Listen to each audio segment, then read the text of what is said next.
안녕하세요. 사연에 빠지다의 DJ 민영입니다. 오늘도 두 가지 사연 준비되어 있는데요. 끝까지 함께 해주시고 구독과 좋아요 버튼도 잊지 말아주세요. 그럼 오늘의 사연 바로 시작해 볼게요. 안녕하세요. 제가 자주 찾는 이 유튜브 채널 사연에 빠지다에 제 이야기를 하게 될 날이 오기도 하네요. 사람 사는 다양한 이야기로 넘쳐나는 이곳을 저는 참 좋아한답니다. 마음이 복잡하고 힘든 날에는 여기 영상을 보며 여러분들의 이야기를 들으면서 저도 함께 울고 웃다 보면 어느샌가 제 현실의 번뇌가 씻겨가는 느낌이랄까요. 그러니까 저는 이곳에서 힐링하는 애청자라는 점 고백하고 있답니다. 처음에는 사연 보내시는 분들이 참 용감하다고 생각했는데 막상 저도 마치 제 언니, 이모들과 제 사연을 함께하고 싶은 마음에 이렇게 용기를 내서 제 이야기를 써보려고 합니다.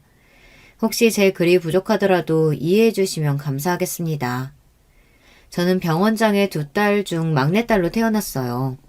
우리 아버지가 경기도에 있는 한 병원의 대표이시죠. 하지만 여러분이 드라마에서 보시는 종합병원처럼 큰 규모의 엄청 많은 의료진들이 있는 그 정도는 아니고요. 의사가 전공 과목별로 10분도 안 되게 있는 규모의 병원입니다. 이 지역에서 20년 가까이 운영하셨기에 단골 환자분도 많으시고 아버지가 평생을 바쳐서 일하신 곳이라 이 지역에서는 좀 유명하다고 할 수 있겠네요. 무엇보다 우리 병원은 불우한 환경의 학생들을 지원해주고 병원비를 내기 힘든 환자들에게 병원비를 감면해주거나 천천히 나눠서 갚을 수 있도록 배려해주는 그런 좋은 일도 많이 하는 병원이랍니다. 그래서 저는 우리 아버지가 돈 많은 병원장이라서가 아니라 정말 존경받는 의사로 보여주신 선행들이 많으셨기에 마음속 깊이 존경하고 있어요. 그런 아버지와 어머니는 그 시절 많이 그렇듯이 중매로 만나 결혼하셨어요. 그러고 저보다 3살 위의 언니와 저를 낳으셨죠. 지금은 돌아가신 친할머니가 딸 둘뿐이라며 우리 엄마 시집살이를 몹시 시키셨다고 합니다. 니네 집안이 그냥 뼈대 있는 집안 큐스라는 것일 뿐 돈이 많기라냐. 네가 애들 아범처럼 명망이 있는 의사기라냐. 집에서 할 수 있는 것이 고작 딸 둘 낳은 거냐? 그래서 할머니께서 우리 자매가 명절 때 찾아뵙고 인사를 드리면 엄마한테 가서 남동생 보고 싶다고 해라. 알겠지? 그래야 너네 가시나들도 친정 덕을 보는 게야. 저 좋은 병원을 우리 아범 없으면 어쩌누?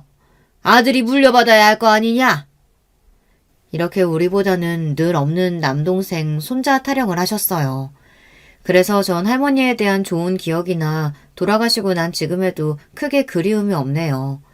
이렇게 시어머니의 구박에도 우리 엄마는 우리를 정말 사랑해 주셨어요. 앞으로의 시대는 딸이 최고라며 우리를 지켜 세워주셨어요.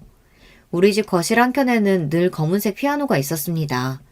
아기 때부터 엄마가 그 피아노로 동요도 연주해 주시고 엄마가 좋아하시는 차이코프스키 연주곡도 쳐주시고 우리 자매는 엄마의 피아노 선율에 맞춰서 춤도 추고 노래도 부르며 정말 행복한 어린 시절을 보냈어요.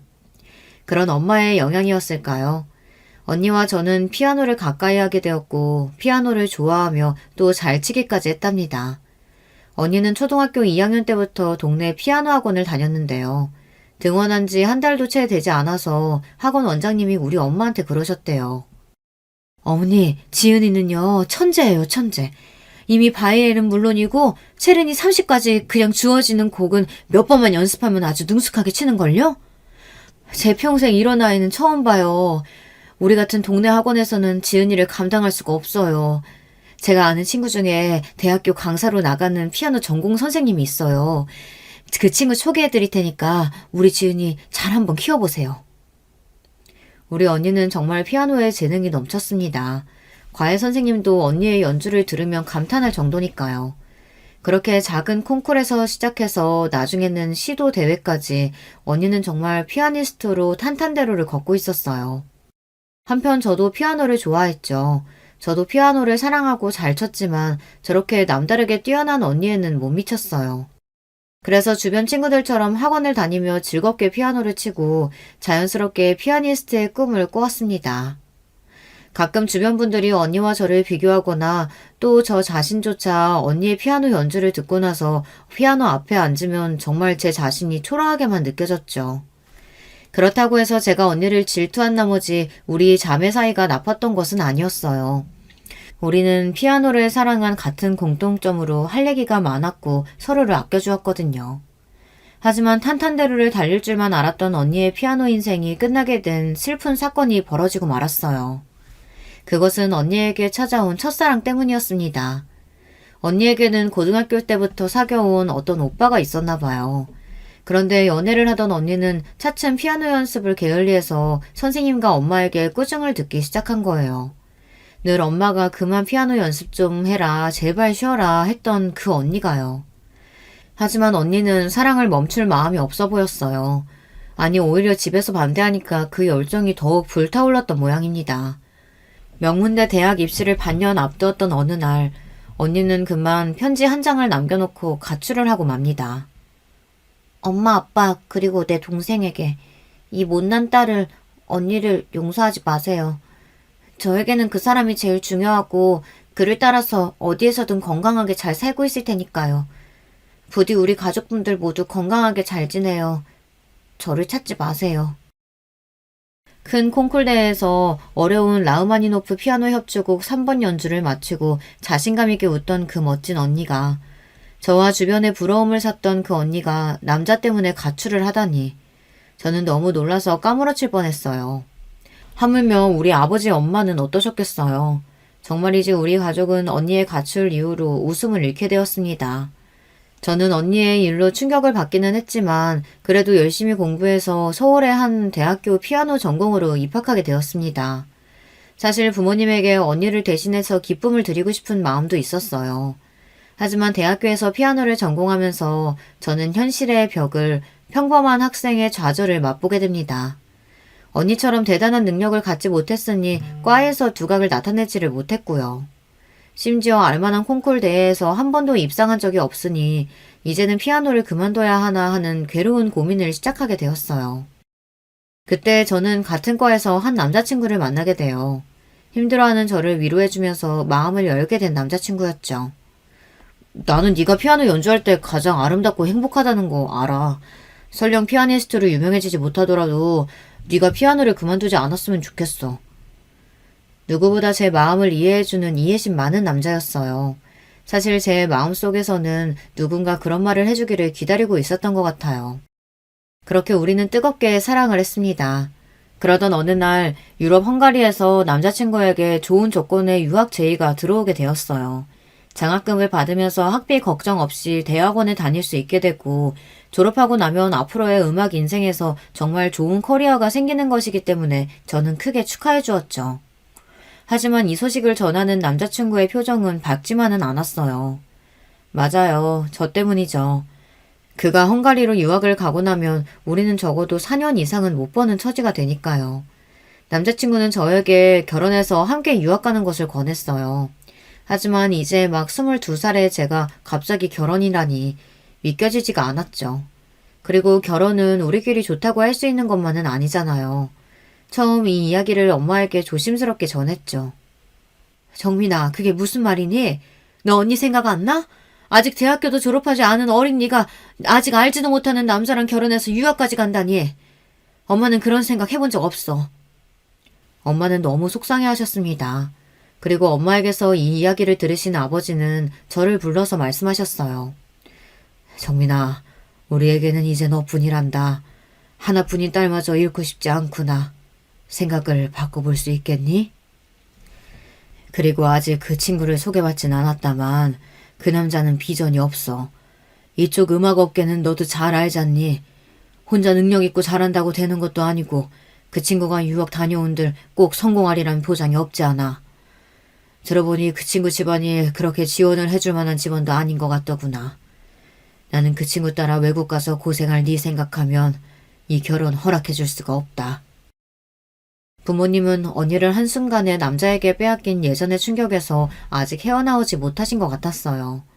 게다가 하나 남은 막내딸이 비전 없는 남자에게 시집 간다니 반대하시는 것이 당연했습니다. 저는 처음에는 그런 부모님의 뜻을 이해하지 못하고 남자친구와 헤어질 수 없으니 결혼을 하지 않더라도 헝가리로 따라가려고 했었어요. 하지만 유학이 정해진 그 학교에 갈 수 있는 것은 남자친구일 뿐이고 그럼 나는 거기까지 따라가서 뭐 하지? 나는 어디에서 피아노를 배워야 하지? 우리는 가난한 유학생이니까 내가 공부를 접고 일이라도 해야 하는 걸까? 유학에 대한 생각은 고민할수록 정말 현실적인 물음표뿐이더라고요. 결국 저는 남자친구에게 이별을 고하기로 했습니다. 그래, 네 생각을 내가 미처 하지 못했어. 너를 잡고 싶은 이기심에 너한테 무리한 요구를 한 것 같아. 나 헝가리에 혼자 갈게. 하지만 정민아, 나는 너를 잊지 못할 거야. 언젠가 피아니스트로 성공해서 네 앞에 돌아올게. 사랑해. 그렇게 우리는 공항에서 마지막 포옹을 하고 이별을 맞이했습니다. 저는 이제 다시는 사랑 같은 거 하지 않기로 했어요. 아니, 다시 누구도 그이만큼 사랑할 수는 없을 것 같았어요. 피아노를 사랑해서 대학에 와서 전공까지 했지만 제가 피아니스트로 성공할 수 없다는 것을 깨닫고 좌절한 저에게 위로가 되어준 그 사람. 그리고 언니처럼 사랑 하나만 보고 같이 도망갈 수 없었던 비겁한 나. 남자친구와 헤어진 뒤 저는 살아도 산 게 아니었어요. 제대로 먹지도 못하고 하고 싶은 일도 없이 그냥 시간만 보냈습니다. 이런 저를 걱정한 엄마는 대학교 졸업하자마자 결혼을 시켜야겠다며 좋은 혼처를 알아보느라 분주하셨습니다. 엄마가 알아보신 선자리에 저는 영혼 없이 다녔어요. 제가 딱히 무언가 하고 싶었던 것도 아니고 부모님 걱정시키지 않게 결혼해서 살면 되지 싶었어요. 어차피 누구를 만나도 사랑할 마음은 요만큼도 없었으니까요. 그렇게 조건 좋은 집에 시집가도 아무래도 상관없었죠. 처음에는 아빠 병원에 있는 한 정형외과 의사, 그 다음에는 외가댁 어른의 소개로 만난 증권 투자회사 사업가, 그 다음에는 잘 기억도 나지 않고 그냥 주말마다 나가라고 말씀하시면 선을 보고 왔어요. 그 중에 제가 마음에 드는 남자가 없었습니다. 이렇게는 안 되겠던지 엄마는 결혼정보회사에 저를 가입시키셨어요. 듀오나 뭐 그런 알만한 이름의 회사가 아니고요. VVIP 상위 1%의 조건에 드는 미혼 남녀만 가입할 수 있다고 하는 곳이라고 들었어요. 가입비만 5천만 원이나 한다고요. 우리 집이 그렇게 부유하지는 않은 것 같지만 그래도 병원장 딸이고 가입비를 내서인지 그 이후 들어오는 선자리는 정말 다르더군요. 그렇게 두어 번 선자리를 갖고 나서 저는 형택 씨를 만나게 되었어요. 형택 씨는 한 건설회사의 상무직을 맡은 회사 대표의 아들이었습니다. 형택 씨의 아버지는 매출액이 몇백억에 달하는 중견 건설업체의 창업자이자 대표시고 그 회사를 앞으로 이어받을 거라고 말하는 그의 모습이 당당해 보였어요. 하지만 그 남자에게 관심이 생긴 이유는 그 점이 아니었어요. 부유한 집안의 자제라기엔 거만한 구석이 없고 참 조용하고 세심한 사람이었어요. 건설회사의 상무라는 자리가 어울리기는 할까? 오히려 저처럼 음악을 전공하는 사람이라야 어울릴 것 같은 성격을 가졌습니다. 정민 씨, 우리가 집안끼리 어울려서 만나면서 사랑을 이야기하는 건 아이러니하지 않아요? 그래도 저는 정민 씨가 처음 본 것 같지 않고 친근하고 편하네요. 정민 씨는 어때요? 제가 편한가요? 네, 사실 저도 같은 생각을 하고 있었어요. 형태 씨는 좀 다르네요. 다정하면서 세심하신 분이신 것 같아요. 그래요, 그럼 잘 됐네요. 다음에 만나자고 부탁하면 들어줄 거죠? 이렇게 우리는 우유처럼 부드러운 첫 만남을 가지고 이후 데이트를 여러 번 했습니다. 주로 음악회나 미술 전시회에 자주 다녔어요. 형택 씨도 예술에 관심이 많아서인지 음악 전공자인 저를 배려하는 마음 때문인지 왜인지는 잘 모르겠지만 서로의 관심사가 비슷하다는 것은 참 좋은 일이었어요. 우리는 그렇게 호감을 갖고 4개월간 만났고 자연스럽게 결혼 이야기가 나왔습니다. 먼저 형택 씨가 우리 부모님에게 인사를 드리러 왔고 형택 씨의 조건도 성격도 마음에 들어 하신 부모님은 제가 서둘러 결혼했으면 하는 눈치셨어요. 예상치 못하게 일찍 결혼하게 된 저는 어리둥절했지만 형택 씨의 집안에서 저를 어떻게 생각하실지 궁금했죠. 형택 씨는 이상하게도 자기 집에 대해서는 말을 아꼈거든요. 형택 씨의 집은 용산구에 있는 한 커다란 단독주택, 아니 호화주택이었습니다. 역시 모 기업의 회장님 댁다운 집이었어요. 정원에 있는 조각품의 아름다움을 넋을 잃고 보고 있는데 한 40대쯤 되시는 아주머니가 와서 집안 응접실로 저와 형택 씨를 인도했습니다. 형택 씨가 어렸을 때부터 이 집에 계셨던 분인지 형택 씨가 편하게 청주 이모라고 불렀습니다. 청주 이모는 형택씨만 부르는 애칭이고 이 집에서는 청주댁이라고 불렸습니다. 형택씨 이야기로는 이 집에서 10년 넘게 계셨고 어머니 다음으로 집안일을 잘 알고 계신 분이며 좀 엄격하고 무서워 보이지만 좋은 분이라고 칭찬했습니다. 저는 무의식적으로 느꼈습니다.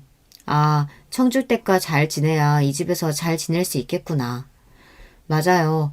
청주댁은 이런 대저택에서 보이지 않는 실세와 같은 분이었어요. 청주댁은 예의 있게 저를 대하면서도 새로 집안에 들어올 여자를 경계하는 눈빛을 감추지 못하는 느낌이었습니다. 청주댁이 저녁 식사를 살피러 가고 나서야 예비 시부모님께서 응접실로 오셨습니다.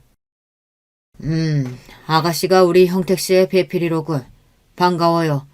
나 건설회사 대표이자 형택이의 아비 되는 사람이요. 악수 한번 합시다. 예비 시부께서는 170cm가 될까 말까 하는 다소 작은 키에 풍채가 크신 분이셨습니다. 목소리가 호탕하고 자신감이 넘치셨으며 단정하게 포마드한 머리 스타일이 한 회사 대표다운 모습이었습니다. 옆에 서 계신 예비 시모는 한복을 위아래로 곱게 차려입으신 가녀린 몸을 갖고 계셨습니다. 여성스러우면서도 고풍스러운 이미지를 가지셨고 시부와는 대조되는 조용조용한 말씨를 쓰셨어요. 형택이가 마음에 드는 처자를 만났다고 해서 내가 꼭 데려와서 밥 한 끼 먹이고 싶다고 떼를 썼지 뭐예요. 정민 씨를 불편하게 한 건 아니죠? 전혀요, 어머님. 말씀 편하게 낮춰주시면 제가 더 편할 것 같아요. 아무리 아랫사람이라도 초면에 그럴 수야. 그래도 우리 집 사람 될 테니 천천히 그래 볼까요? 그렇게 걱정과 달리 예비 시부모님은 좋은 분들 같아 보였고 함께 식사를 하며 많은 이야기를 나누게 되었습니다. 나는 말이지 젊어서부터 사업에 올인한 남자라 늘 우리 사돈집은 판검사나 의사 같은 지식인 집안이었으면 했단 말이지. 그대가 아버님께서 아주 명망 있는 의사 선생님이라고 들었는데 네, 아버지. 제가 인사드리러 배웠을 때 그 지역분들이 존경에 맞지 않는 인품이 뛰어나신 분이셨습니다. 돈만 밝히지 않고 병원에서 좋은 일도 많이 한다면서요, 정민 씨. 네, 아버지께서는 옛날부터 불우한 환경의 학생들을 위한 장학제도나 병원비가 없어서 치료받지 못하는 분들에게 무료로 치료도 많이 해주셨어요. 우리 집하고 딱 걸맞는 집안이네. 이제 좋은 아가씨 만났으니 형택이 네 나이도 30대 중반이고 어서 결혼 서두르는 게 좋겠구나. 그렇게 우리는 순조롭게 결혼식을 올리고 그 저택 2층에서 신접살림을 차리게 되었습니다. 사랑해서 하게 된 결혼은 아니었지만 만사가 편하고 잘 진행되니 그저 다른 사람들처럼 행복한 가정을 이루자 하고 소박한 꿈을 꾸었던 저는 그만 결혼하고 얼마 안 돼서 놀라운 사건을 목격하게 됩니다. 어느 날 밤 1층에서 물건이 깨지는 소리, 다투는 소리로 시끄러워 내려가 보니 시부모님께서 싸우시는 게 아니겠어요. 저는 계단 난간 뒤에서 몰래 서서 대화를 듣게 되었죠. 이제 당신 나이도 환갑이 훌쩍 넘었어요. 언제까지 그렇게 더럽게 살 겁니까? 뭐? 더러워? 이 할망구가 말이면 다 한 줄 아나? 회장님한테 말하는 꼬락서니가? 도대체 이번에는 몇 살짜린 줄 알아요? 제발 채통 좀 지켜요. 아무리 여자가 좋아도 상황을 봐가면서 해야지. 모임에 나만 두고 혼자 나가서 식당 여직원과 그 짓을 해요? 어허! 이 사람이 무슨 오해를? 집안에서 누가 듣겠네. 도대체 무슨 말도 안 되는 상상을 하는 게요? 오해요? 내가 지금까지 당신하고 산 30년 세월 동안 몇 명의 여자를 참아왔는지 알기나 해요? 그 나이가 돼서도 그 욕정 참지 못하고 모임에서 뛰쳐나가서 그 짓을 하고 와? 내가 당신 때문에 수면제에 우울증 약에 왜 이렇게 살아야 하는지. 급기야 시모는 대성통곡을 하셨고 시부는 그대로 집을 나갔습니다. 언제부터 내 뒤에 계셨던 건지 청주 이모는 쓱 나와서 시모를 모시고 안방으로 들어갔습니다. 내가 목격한 게 사실인지 저는 분간이 안 돼서 눈을 한참 비비고 있었습니다. 아, 시부는 평생 바람을 피고 살았던 사람이고 시모는 그 가녀리고 우아한 입에서 거친 말과 통곡을 할 수밖에 없게 만드는 그런 남편을 참고 살았던 거였죠. 얼마나 고통이 심하면 정신과 약을 드시고 계실 정도일까요? 능력 있고 남자답다고 생각했던 시부의 진면목을 보고 나니 저는 적잖이 충격을 받고 남편에게 전화를 걸었습니다.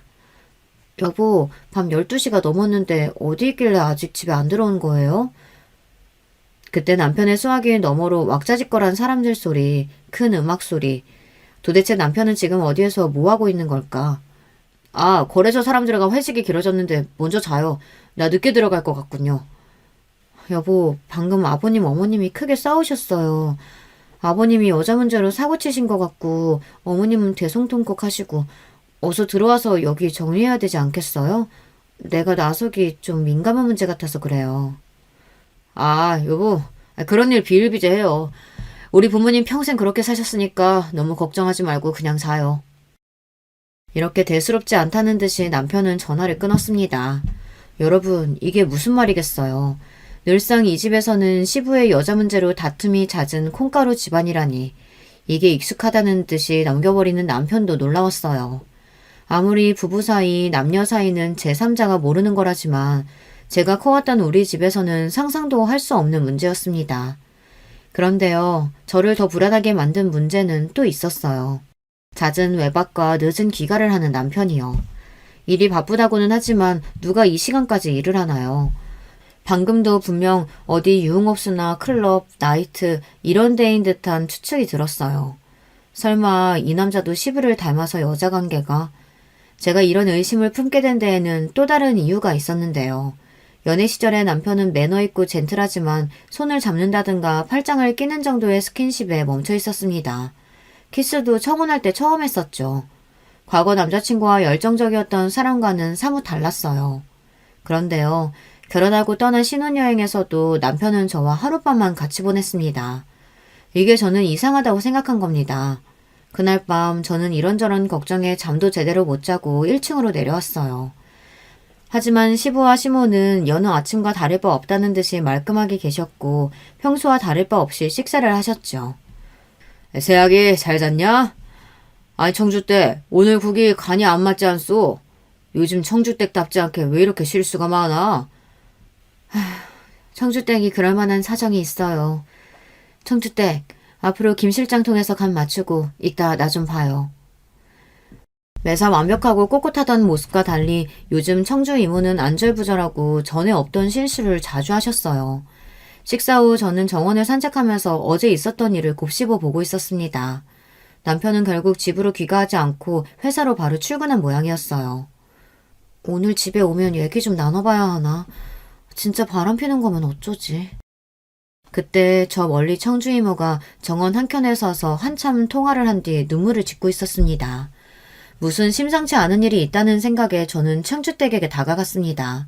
아직 청주 이모와 저는 친한 사이도 아니고 늘 격식을 차리고 마음을 내주지 않는 분이었지만 저는 걱정이 돼서 견딜 수가 없었어요. 이모님, 요즘 무슨 걱정 있으세요? 저도 걱정거리 있는데 이 집에서 함께 대화 나눌 분이 이모님 말고 있어야 말이죠. 괜찮으시면 저에게 털어놔 보세요. 저 입 무겁답니다. 혹시 또 알아요? 제가 요만큼이라도 도움이 될지? 잠시 머뭇하던 청주 이모는 한숨을 쉬며 저에게 말씀하기 시작했어요. 제가 딸아이가 하나 있어요. 저와는 달리 똑똑하고 능력 있는 아이예요. 부족한 엄마의 뒷바라지에도 늘 공부도 잘하는. 이번에 대학 입학 시험도 잘 치렀는데 얘가 의대를 마다하고 국립대학교에 전액 장학금으로 가겠다는 겁니다. 분명 엄마가 의대 학비 마련 못할 거라고 집단에 생각하고 결정한 모양인데 정말 똑똑한 아이예요. 의사를 하고 싶어 하던 아이. 그런 아이의 앞길을 어미인 내가 막고 있는 거예요. 도움도 못 대주고. 급기야 청주 이모는 제 앞에서 눈물을 멈추지 못하셨습니다. 이 딱한 사정을 듣고 저는 청주 이모를 돕기로 했습니다. 이모님, 우리 친정아버지 통해서 도움을 드릴 수 있을 거예요. 이모님 딸처럼 똑똑한 학생들 돕는 장학제도가 있거든요. 제가 알아봐 드릴 테니 며칠만 기다려주세요. 저는 아버지에게 이와 같은 사정을 이야기 드렸고 아버지는 그 학생을 도울 수 있다고 약속하셨습니다. 그리고 이 기쁜 소식을 청주 이모에게 전해드렸죠. 우리 병원 장학생으로 청주 이모의 딸이 의대에 진학하는 데 도움을 주기로요. 청주 이모는 저에게 너무나 고마워하셨어요. 그런데 작은 사모님, 그때 저한테 걱정거리 있다고 하셨죠? 혹시 이 집안에 관련된 일인가요? 네, 그 전날 시부모님이 싸우는 걸 목격했거든요. 원래 그러신가 봐요. 네, 직접 보셨다니까 솔직히 말씀드리면요. 옛날부터 회장님이 여자 문제가 많으셨어요. 하룻밤 보낸 여자로 모자라서 아예 살림 차려주고 드나들었던 세컨드도 여러 명 있었죠. 그 여자들 정리하느라 사모님 저도 같이 고생했었죠. 그런데 사모님이 더 미치겠는 건 지나가는 여자애들 식당 여종업원이건 집안에서 일하는 애들이건 가리지 않고 거느려고 하시는 거죠. 사모님이 그래서 몸도 많이 상하시고 정신과 약 드시면서 정말 안 된 분이세요. 그때가 돼서야 저는 문제 많은 집에 시집 왔다는 것을 깨닫게 되었어요.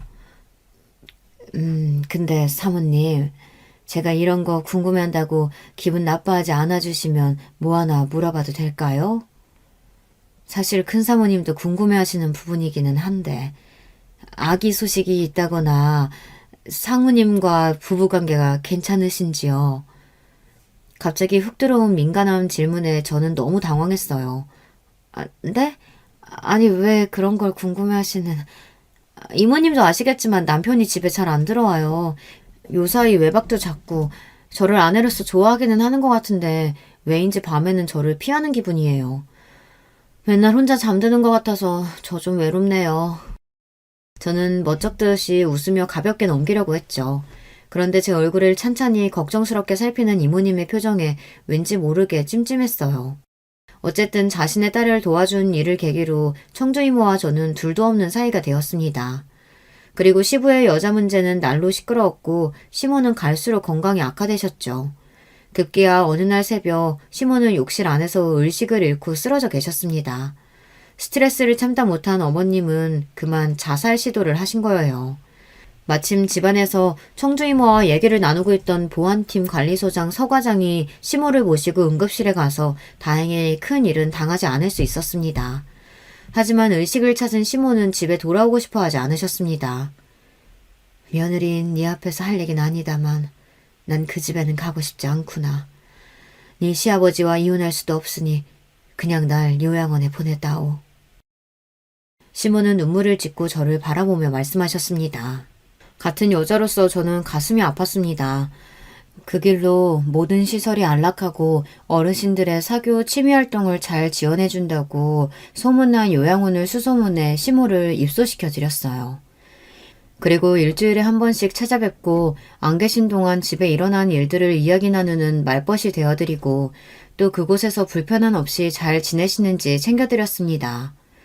외로운 저택에 이제 시모도 안 계시니 며느리인 저와 청주 이모가 집안의 대소사를 관리해야 했습니다.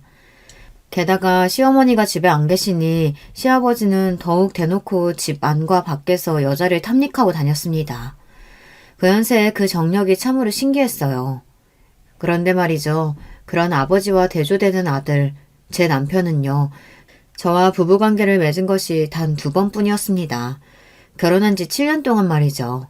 신혼여행에서 한 번, 그리고 결혼 1년차 때에 시부가 왜 아이를 갖지 않냐고 저희를 막 혼내시던 날 밤 2번째. 이렇게 2번이 전부였습니다. 저는 사실 마음속으로 확신하고 있는 게 있습니다. 이 남자 분명히 남성 기능에 문제가 있구나. 그날 청주 이모와 둘이 백화점에서 장을 보고 식사를 하다 이런 이야기가 나왔어요. 이모님, 분명 남편에겐 성적으로 어떤 문제가 있는 거예요. 그쵸? 이모님은 알고 계신 게 있으시죠? 사실 아드님이 사모님과 선을 본 데엔 뒷이야기가 있어요. 우리 형택도련님이 옛날부터 남다른 성적 취향을 갖고 있다는 걸 가족들도 다 알고 가까운 친척들은 물론 가까운 집안들도 다들 아는 사실이었답니다. 그래서 알만한 집안에서 결혼시키지 못하고 아예 다른 쪽 모르는 좋은 집안의 아가씨를 찾고 있었던 거예요. 그리고 사모님이 그 중매쟁이의 추천으로 선을 보게 된 거랍니다. 정말이지 기가 막힐 노릇이었어요. 그러니까 저는 애초에 비정상적인 남자에게 속아 팔려온 결혼을 했던 거죠. 이 사실을 알고 제 속은 더 복잡하고 괴로웠지만 현실적으로 이혼을 하기는 어려웠습니다. 남편은 그런 결점 외에는 좋은 사람이었어요. 다정하고 세심하게 저를 아껴주고 아이를 갖지 못하는 점에 대해 미안하게 생각하고 있었거든요. 그리고 부유한 집안에서 생활은 여유롭고 편했으니까요. 게다가 이 문제로 이혼을 하기에는 이혼녀가 될 자신도 없고 우리 부모님께서 너무 큰 실망을 하실 것이 불보듯 뻔했기 때문이에요. 하지만 우리 부부 사이에 아이가 없고 여자로서 외로운 현실만이 문제가 아니었습니다. 그렇게 저렇게 잘 살고 있던 저에게 3년 뒤 큰 위기가 찾아왔어요. 바로 우리 친정아버지가 큰 화를 당하신 겁니다. 우리 아버지가 경제적으로 어려운 환자들에게 무료로 치료해준 일이 많이 있었다고 말씀드렸는데요. 그중 나쁜 몇몇 환자가 아버지에게 해코지를 한 겁니다. 돌팔이 의사가 치료를 잘못해서 다리 한쪽을 못 써서 병신이 되었다며 아버지에게 찾아와 행패를 부린다는 거예요. 물에 빠진 사람 건져냈더니 보따리 내놓으란 속담이 있듯이 어떻게 사람이 은혜를 입고 원수로 갚는단 말인가요? 그 사람들로 인해 병원에는 안 좋은 소문이 돌게 돼서 환자 수도 퍽 줄게 되었습니다. 게다가 엎친 데 덮친 격으로 근처에 대학병원이 들어오게 되니 이제 아버지 병원은 정말 운영이 어려운 상황에 놓이게 된 거예요.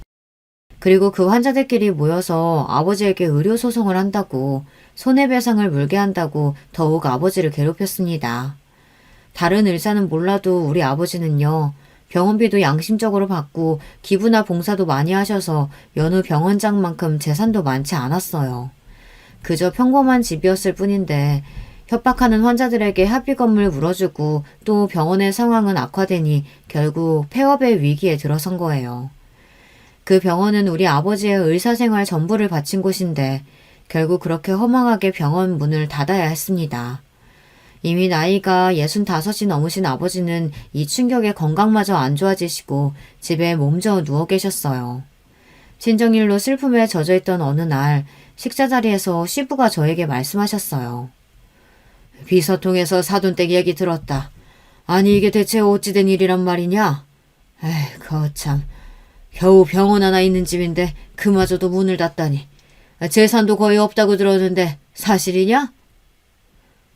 친정집 일로 저를 위로해 줄 줄 알았던 시부는 뜻밖에도 우리 집과 저를 비난하는 것이 아니겠어요. 며느리라고 들어와서 7년 동안 애 하나 갖지도 못하고 집에 재산만 축내고 있으니 내가 널 이 집에 계속 둘 이유가 있겠어? 난 뼛속까지 사업가야. 이제 형택이 아니 결혼이 별 이득 없단 말이다. 어차피 애도 없는 마당에 이제 이혼하고 각자 사는 거 어떻겠냐? 이게 무슨 귀신 신하라 까먹는 소린가 말인가요? 친정집이 망했으니 저보고 나가란 말을 지금 시부가 눈 하나 깜빡하지 않고 얘기하는 겁니다. 저는 너무 억울한 마음에 함께 있던 남편을 바라봤습니다.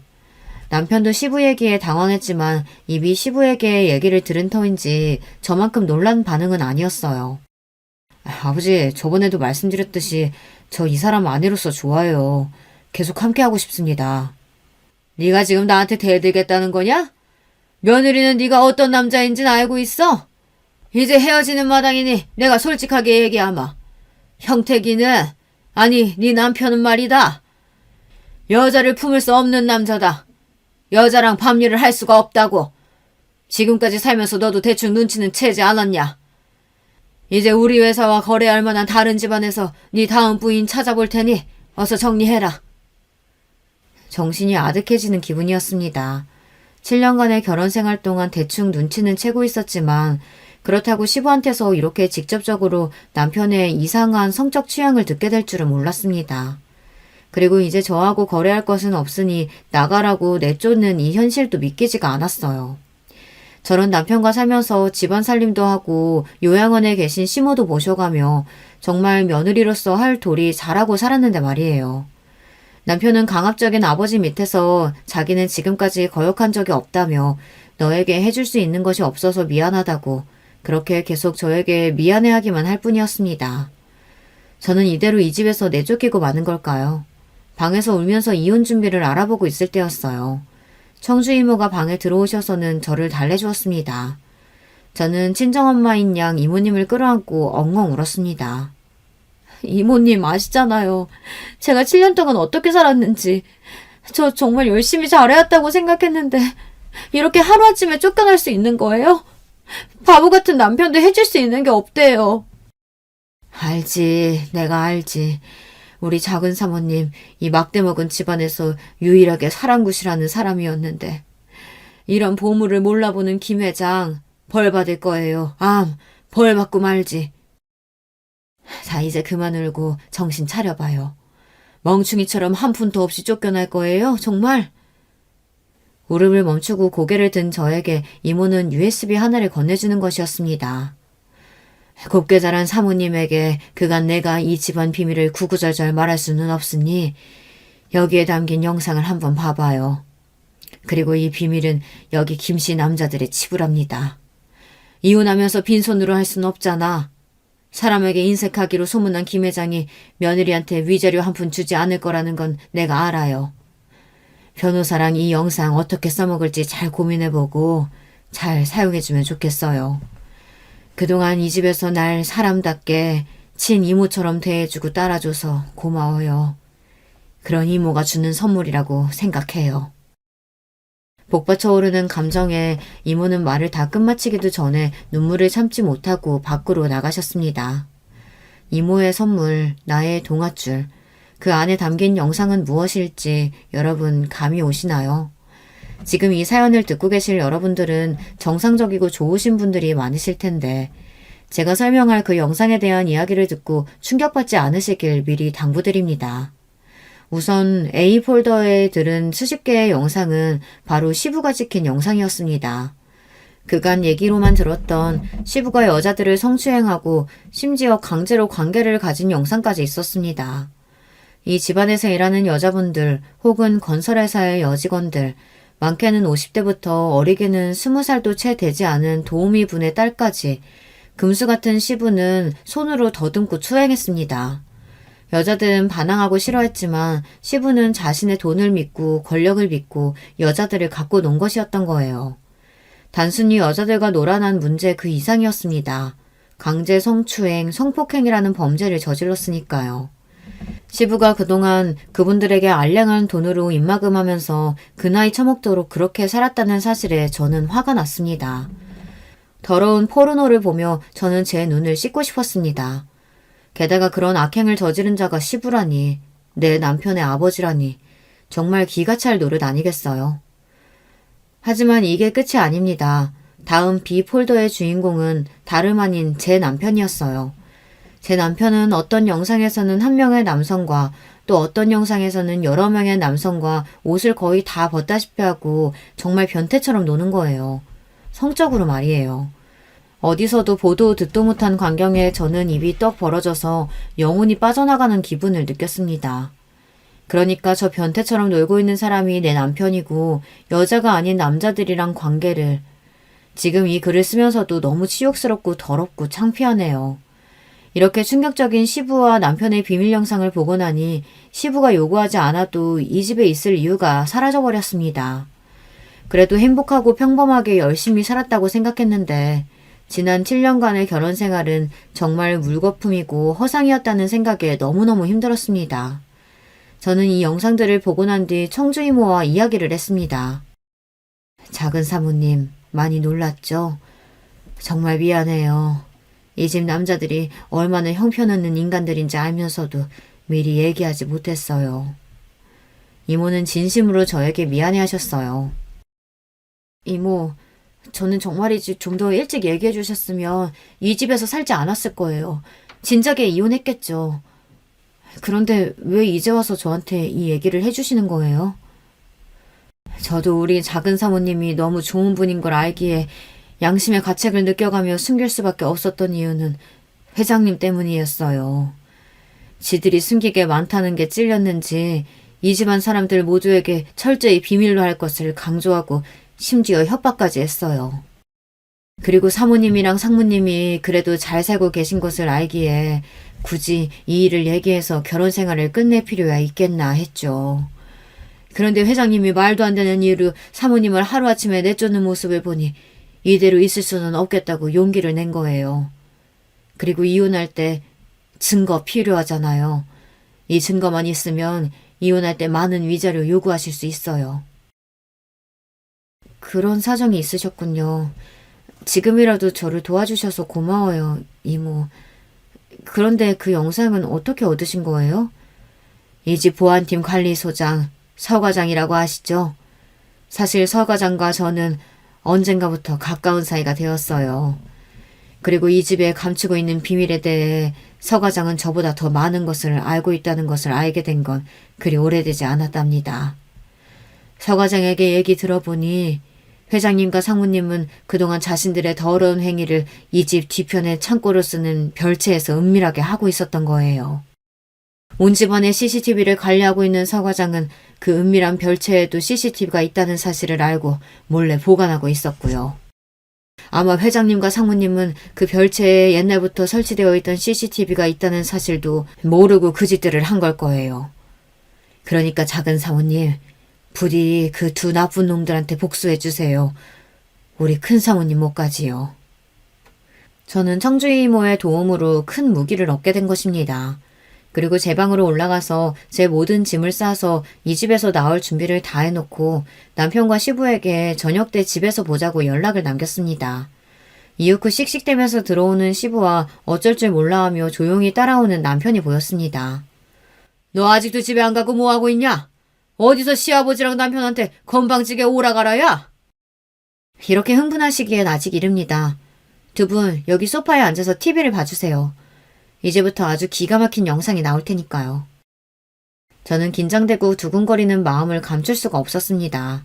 자신들이 나온 이 변태 영상을 보면 과연 어떻게 될까요? 제가 며칠 전 보았던 그 충격적인 별채에서의 더러운 짓들이 TV에 나오기 시작했습니다. 시부와 남편은 자신들이 보고 있는 영상 속 주인공이 바로 자신들이라는 것을 알아챈 것은 1분도 걸리지 않았어요. 치부가 드러나자 놀라서 입을 떡 벌리고 아무 말도 하지 못하더군요. 두 분께서 그동안 아주 잘 속여오셨더군요. 아버님, 남편이 이런 사람이라는 거 이미 알고 계셨죠? 그래서 그런 소문으로 결혼 못하고 있으니 아무것도 모르는 우리 집안과 결혼하신 거잖아요. 이런 거 보고 사기 결혼이라고 해요. 그리고 아버님이 집이나 회사에서 일하는 직원들, 심지어 어린 친구까지 억지로 못할 짓 하셨더군요. 이거 성범죄인 거 아시죠? 아버님을 상대로 형사소송까지 할 수 있다고 변호사가 말하던데요. 아니 그걸 떠나서 이런 게 공개되면 아버님 그 대단한 회사 망해버리는 건 아닐까요? 그제야 제 앞에서 뻣뻣이 고개를 들고 거만하게 화를 내던 시부는 태도를 바꿔 저를 달래주려고 애썼습니다. 얘야, 오해가 있는 모양인데 우리 가족이지 않니? 이런 일 덮어주는 게 또 가족이고 내가 그동안 서운하게 했다면 미안하다. 집에서 나가라고 한 것도 취소야. 응? 화 풀고 이 영상 내게 넘겨주겠니? 아버님 같으면 제 목숨을 쥐고 있는 이 영상을 넘겨주시겠어요? 저는 코웃음을 쳤습니다. 아버님, 저는 이 집안에 있을 마음도 이유도 하나 없습니다. 당신들이 이런 추잡한 인간들이라는 걸 알고 내가 어떻게 며느리이자 아내가 될 수 있겠어요? 내가 원하는 건 이혼, 그리고 위자료로 현금 10억과 평택의 회사 부지입니다. 시부 회사의 본사가 평택에 있다가 서울로 이전하면서 차후 공장 부지로 쓰려고 남겨놓은 무려 5만 평의 땅이 있었는데 저는 그것이 시부에게서 뺏을 수 있는 가장 값어치 있는 것이라고 생각했습니다. 아니 그 땅이 앞으로 얼마가 될 땅인데 그것을... 여보, 그동안 속여서 정말 미안해요. 나는 이미 어렸을 때부터 여자를 좋아할 수 없는 놈이라는 걸 알았어요. 정상적인 남자가 되고 싶어도 정말 노력해도 어쩔 도리가 없더군요. 그래서 결혼도 안 하고 그저 회사 일하고 살려고 내 비밀 지키려고 했는데 하지만 아버지의 강요로 당신과 결혼까지 했으니 당신한텐 뭐라고 할 말이 없어요. 아버지, 저는 이 사람이 원하는 건 다 해주고 싶어요. 달라는 대로 다 주세요. 남편은 충격과 부끄러움에 제 앞에서 얼굴도 제대로 들지 못하고 있었어요. 그리고 이 말을 마치고 그대로 집 밖으로 나가버렸습니다. 비밀이 드러나버린 충격과 제가 요구한 위자료를 걱정하며 서 있는 시부를 뒤로하고 저도 그 집에서 나왔습니다.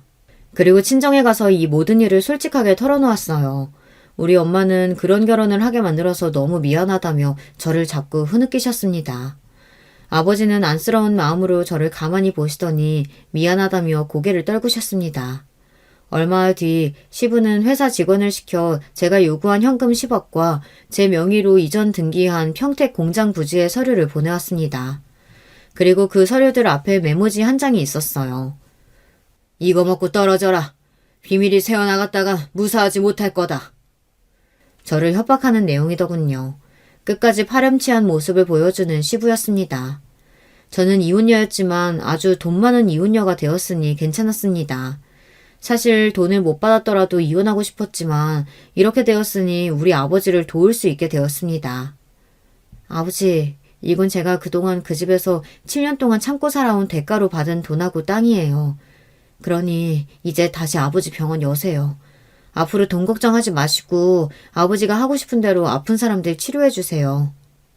아버지는 저에게 너무 고마워하셨습니다. 의사가 천직인 분이 아무 일도 못하고 집에 계셨는데 어려운 사람들을 도와가며 의사일을 할 수 있으니 이보다 더 좋을 수 없다고 하셨어요. 아버지는 새로운 병원을 세우시고 이전처럼 왕성하게 의료활동을 펼치셨습니다. 많은 분들이 아버지가 다시 병원을 개원하셨다는 소식에 멀리서도 찾아오시고 아버지의 힘이 되어주셨습니다. 그리고 다시는 아버지가 그런 협박이나 억울한 일을 당하지 않도록 무료치료에 대한 각서도 작성해야 한다며 한 변호사분이 조언해 주시고 아버지를 지켜주시기로 하셨습니다. 저는 부모님과 친정에 살며 동네에 작은 피아노 학원을 열었습니다. 평생 피아노는 저에게 좋아하지만 가질 수 없는 그런 존재라고만 생각했는데 아이들에게 피아노를 가르치다 보니 이보다 행복할 수는 없겠더군요. 저는 천직을 찾은 것 같았어요. 그런데 좋은 일은 여기에서 멈추지 않았어요. 예전에 사귀었던 남자친구가 피아니스트가 되어 우리나라에 내한 공연을 왔다며 제게 찾아온 것이 아니겠어요. 남자친구는 조금 나이가 들었지만 더 중후하고 멋있어진 모습이었어요. 우리 생각보다 오래 떨어져 있다 만나게 됐네. 하지만 약속한 대로 나 피아니스트로 성공해서 이렇게 네 앞에 왔어. 이제는 우리 헤어지지 말자. 저는 이미 한 번 결혼했던 몸, 멋진 남자친구에게 돌아가기는 어려운 처지였어요. 하지만 남자친구는 이를 개의치 않고 오히려 이혼하고 혼자가 되어 있어서 다행이라며 웃었습니다. 그렇게 저는 남자친구와 조심스럽게 연애를 시작하게 되었어요. 결혼이요? 이미 거품같이 허망한 결혼 생활을 해보았던 저는 결혼 생각이 아직 없습니다. 게다가 남자친구는 총각인데 너무 미안한 일이죠. 지금의 저는 부모님 건강하시고 제가 좋아하는 일을 하고 있고 제가 사랑하는 남자와 만날 수 있으니 그냥 이대로도 너무 감사한 일상을 보내고 있답니다. 이렇게 저는 과거에 겪었던 제 사연을 이야기해 보았습니다. 혹시 제 부족한 글솜씨에 지루하시거나 재미없지는 않았는지 갑자기 걱정이 되네요. 여기까지 함께 해준 분들께 감사드립니다. 여러분에게도 행복이 찾아오시기를 빌며 저는 여기에서 인사드릴게요. 여러분, 두 번째 사연 시작하기 전에 좋아요, 구독 꼭 눌러주실 거죠? 그럼 두 번째 사연 바로 시작합니다. 안녕하세요. 저는 30대 후반의 5살 아이를 키우는 김씨입니다. 오늘 저는 제 경험을 바탕으로 결혼의 조건에 대해 말해드리고 싶어서 사연을 남깁니다. 저는 제가 열렬히 사랑한 남자를 3년이라는 긴 짝사랑 끝에 결혼에 성공했습니다. 정말 제가 눈에 콩깍지가 껴 눈에 보이는 것이 없는 상태였죠. 사람들이 모두 말리는 결혼이었는데 사랑에 빠지면 아무것도 눈에 안 보인다는 말은 드라마에나 나오는 줄 알았습니다. 저는 고등학생을 가르치는 영어학원 선생님입니다. 그래서 어느 정도 학벌도 괜찮은 편이고 외모도 호감형이고 다만 여중, 여고, 여대를 나와서인지 연애에 대한 자신감이 없었습니다. 누군가를 구속하는 것도 구속당하는 것도 제 스타일이 아니라서 연애의 젬병이었죠. 저희 부모님 또한 여자는 결혼해야 한다, 아이를 낳아야 한다는 주의도 아니셨어요. 부동산으로 돈을 모으신 부모님은 매번 결혼 기념일마다 유럽으로 여행을 다니실 만큼 금술이 좋은 부부셨습니다. 제 결혼을 준비하면서 부모님의 부부싸움을 처음으로 목격했으니 두 분이 얼마나 금술이 좋은지 아시겠죠? 두 분이 왜 싸우셨는지 이제 알려드릴게요. 제가 첫눈에 반한 이 남자는 제 PT 선생님이었습니다. 그는 학원 근처의 운동센터에서 만났어요. 점심시간이라 한가한 타임이라서 그런지 선생님이랑 친해질 수 있었고 결혼에 대한 마인드도 그리고 외모 또한 제가 꿈꾸던 이상형에 가까운 남자라 더 관심이 갔습니다. 가만히 있으면 차가워 보이지만 웃을 때 보조개가 들어가서 아이 같은 웃음을 짓는 스타일이 제 이상형이었거든요. 처음엔 회원과 선생의 관계라서 발전할 수 없었는데요.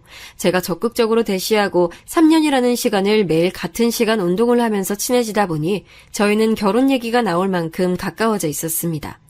그런데 구속하는 걸 싫어하고 하지 않는다는 제 마인드가 가장 마음에 든다고 했던 이 남자는 알고 보니 심각한 효자였습니다. 하지만 아시잖아요. 눈에 콩깍지가 끼면 그런 모습도 가정에 잘한다, 부모님을 사랑하는 아들이라는 식으로 포장이 되더라고요. 이 남자는 자기는 홀어머니 밑에서 자라서 어머니가 유일한 가족이기 때문에 이전 여자친구들도 자신의 이런 점을 이해하지 못해서 헤어졌고, 처음에 저한테도 자기 삶에는 엄마가 1순위인 거를 이해할 수 있으면 교제를 시작하고, 아니면 애초에 시작도 하지 말자고 한 남자입니다. 그때 도망갔어야 했는데 모든 시련은 사랑으로 커버할 수 있다는 저의 판단 미스가 이 사단을 낳았네요. 남편이 이런 놈이다 보니 당연히 저희 친정에서는 반대했습니다. 직업도 저희 아버지가 생각하실 때는 가장의 직업으로 탐탁지 않다 생각하셨고, 연하인 점도 홀어머니 밑에서 자란 점도 마이너스였습니다. 아빠는 반듯한 가정에서 자라서 사랑받고 자란 구김없는 남자, 그리고 안정적인 수입이 있어서 딸 고생시키지 않을 남자에게 딸을 주고 싶었겠죠. 아가씨일 때는 그런 마음을 몰랐는데 저도 5살 된 딸아이의 엄마가 돼 보니 그 당시 아버지 마음이 이해가 갔습니다. 그래서 이렇게 사연을 보냈는지 몰라요. 누군가의 소중한 딸인 당신에게 결혼은 현실이란 거를 알려주고 싶어서요. 그리고 나처럼 피눈물 흘리면서 현실의 단면을 알아가는 것보단 나을 것 같아서요. 6년 전 시어머니를 처음 뵙는 날이었어요. 안녕하세요, 어머니. 김지연이라고 합니다. 만나 뵙고 싶었어요. 젊으시다곤 들었는데 정말 피부가 너무 좋으세요. 너무 고우세요. 그래, 나도 우리 아들한테 너에 대해서 많이 들었어. 여대 나왔다고? 공부는 잘했겠네? 우리 아들도 아빠가 살아있었다면 훨씬 더 좋은 대학 갔을 텐데. 우리 선우도 어릴 때부터 머리 하나는 정말 좋았는데 내가 먹고 살기 바빠서 서포트를 못 해줘서. 그래도 이렇게 번듯하게 잘 살고 있고 우리 아들 너무 대견하지 않니? 그럼요. 어머니, 선우 씨가 정말 착하고 효자한 거 잘 알아요. 어른 공경심도 높은 것도 알고요. 좋은 사람이라서 결혼하고 싶어서 찾아뵙길 바랬어요. 사실 연하의 남자친구는 결혼에 대한 갈망이 적었어요. 하지만 이 남자랑 연애를 시작하고 1살 더 나이를 먹으면서 이 사람을 닮은 딸 아들을 낳고 싶다는 생각이 강해졌어요. 제가 연봉도 높고 제가 지금 사는 자취방도 투룸이라 신혼집으로 나쁠 것 같진 않아서 결혼하자고 얘기를 꺼냈고, 남자친구는 마지못해 알겠다는 식으로 말했습니다. 그렇게 저희는 결혼을 하게 됐어요. 신랑은 아이가 태어나기 전에는 정말 자유로운 영혼이었습니다. 유부남인지 모르겠다는 소리를 듣는다고 하면 대충 아시겠죠? 아이가 태어나고 제가 일을 다시 시작하면서 저희 부부는 정말 많이 싸웠습니다. 시어머니 생활비는 늘 저희 싸움의 주요 원인이었죠. 시어머니는 편의점 아르바이트를 하셨어요. 이제 환갑이 지난 나이이시기도 하고 편의점 점장이신 이모님에게 한가한 낮 시간에 어머니가 5시간씩 매일 일하시고 월급을 받으셨어요. 그 돈은 어머니 생활비를 사용하시고 살고 있는 집 대출금의 원금과 이자는 신랑이 내고 있었습니다. 그래서 처음엔 어머니랑 같이 살자는 신랑에게 어차피 명의는 신랑 이름이니 우리가 계속 대출금 이자는 내어드리는 조건으로 저희 자취방에서 신혼집을 차렸습니다. 저희 친정에서는 반대하는 결혼이라서 도움을 받을 수가 없었어요. 저희 아빠가 결혼해서 고생해봐야 정신 차린다고 절대 혼인신고서는 작성하지 말고 살아보고 임신 절대 하지 말라고 신신당부하셨지만 저는 결혼 반년 만에 임신을 했습니다. 만삭 때 저는 정말 많이 울었어요. 아이를 낳아보신 분들은 다들 아시죠? 막달이 되면 걷는 것도 정말 힘들고 서서 강의를 하고 나면 다리에 힘이 하나도 안 들어가고 늘 다리는 퉁퉁 부어있고 이렇게 힘들게 일하고 온 아내에게 신랑은 늘 주말마다 시댁에 가자고 했습니다. 주말에 엄마 혼자 밥 먹으면 외롭다는 이유였죠. 여보, 이번 주는 내가 몸이 너무 안 좋아. 그리고 출산 가방도 준비해야 하고 혹시나 제왕절개하게 되면 일주일 이상 집을 비워야 하는데 이번 주만 시댁 안 가고 집에서 준비하면 안 될까? 아니, 출산 가방 싸는데 하루가 걸려? 집도 이 정도면 깨끗하지. 가서 설거지하기 싫어서 그래? 가면 엄마가 밥도 다 차려주시는데 가서 밥 한 끼 먹고 오는 것도 힘드냐? 괜히 시댁 가기 싫어서 출산 핑계 대는 거 아니지? 출산 2주 전에 집에서 준비한다는데 이걸 가지고 입을 대는 신랑을 보니 한숨만 나왔습니다. 남자들은 모든 음식이 그냥 재료만 있으면 다 만들어지는 줄 아나 본데 어머니는 가면 정말 재료만 사놓으시고 저랑 같이 음식을 하십니다. 그러니 저는 가면 가서 밥 차리고 준비하고 설거지까지 하고 와야 하는데 정말 다리가 아파서 서 있고 싶지가 않았어요. 신랑에게 도저히 못 가겠다고 하니 자기 엄마 무시하는 거 아니냐고 소리치곤 혼자서 가더라고요. 1시간 뒤 어머니께 전화가 왔습니다. 지연아, 아파서 못 오겠다고 했다면서? 우리 아들 밥 차려주기 힘들 테니 집에서 혼자 쉬어라. 내 아들은 내가 일요일까지 잘 챙겨 먹일 테니. 하고 전화를 끊으시더라고요. 보통의 시어머니라면 출산 전에는 움직이지 마라, 혹은 일한다고 고생할 테니 내가 맛있는 음식을 해서 가져다 주겠다 하는 게 보통 아닌가요? 이래서 결혼은 시어머니 성격도 꼭 봐야 하는 조건인 것 같습니다. 출산 앞둔 며느리보다 본인 아들의 한 끼 식사가 더 소중한 분이시니까요. 그렇게 저희 신랑은 일요일 새벽 1시에 왔습니다. 뱃속 아기를 생각해서 일부러 피했습니다. 지금 얼굴을 보면 싸울 것 같아서요. 저희 부부의 첫 싸움은 결혼 1주년 기념일이었습니다. 결혼 1주년 기념으로 엄마가 분위기 좋은 곳에서 호캉스를 즐기라고 부산 유명한 호캉스 코스를 예약해 주신 적이 있었어요. 저희 그 여행도 시어머니 모시고 갔습니다. 엑스트라 베드 추가해서 한 방에서 자는데 그날 저녁 엄청 울었던 기억이 나네요. 우리 엄마가 바라셨던 결혼기념일 여행은 이게 아닐 텐데 그때 처음으로 시어머니 때문에 부부싸움을 한 것 같아요. 그리고 시어머니가 너무 얄밉다는 생각이 들었어요. 아들이 가자고 해도 본인이 안 간다 하시면 좋을 텐데 뻔히 저희 엄마가 예약해 주셨다고 말씀드리고 결혼기념일 여행이라고 말씀드렸는데 본인은 한 번도 가보지 않은 호텔이라서 가고 싶다 하시더라고요. 대책 없는 시어머니죠? 더 대박인 것은 제가 출산하면서 친정에서 받은 것들을 본인 집에 들고 가시면서입니다. 출산하면서 산 커피포트와 온수매트 그리고 가습기, 공기청정기 전부 다 친정엄마가 사주셨어요. 우리 집 정수기에 따뜻한 물이 안 나오네? 모유 수유한다며? 전기포트 집에 들고 갈게. 보일러비가 많이 들어서 온수매트는 내가 쓰마. 너는 보일러 돌려서 따뜻하게 있어야지. 나는 혼자 사는데 전기매트는 전기비 많이 나오는데 온수매트는 전기비도 적게 나온다더라. 정말 별 이유 같지 않은 이유로 새 상품들을 들고 가셨습니다. 거기에 신랑은 그걸 직접 옮겨드렸네요. 우리 엄마가 불쌍하잖아. 자기가 이해해.